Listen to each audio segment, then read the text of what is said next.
Hey, you ever look up at the moon and wonder if it's ever been nuked? No, well, me neither. But it turns out we almost did. In the 1950s, the US Air Force had a secret plan to win the space race by nuking the moon. Wait, why? The year was 1958. The Soviet Union had just launched Sputnik, and America was panicking. They needed a massive show of force to prove their technological dominance to the world. Thus began the space race. And America's first move was to send a rocket to the moon carrying a nuclear bomb.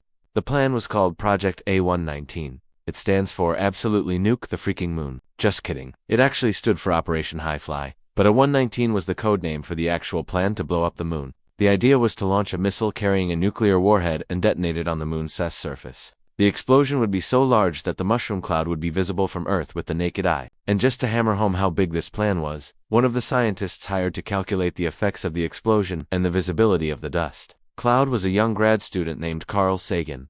Now, we don't know exactly why they chose the moon as their target. Maybe it was just the closest thing to Earth that they could think of. Maybe they wanted to make a really big statement. Or maybe they were just high. But before they could launch the nuke, military leaders decided that actually landing a man on the moon was a better idea. So they canceled the project, fearing the risk of the rocket failing and crashing back to Earth, possibly killing people, or, worse things happening. Plus, they didn't want to deal with the political fallout of blowing up the moon. So they put the whole thing on the back burner and hired a bunch of scientists to figure out how to make a really big rocket instead, and the rest is history. We won the space race and everything's all better now.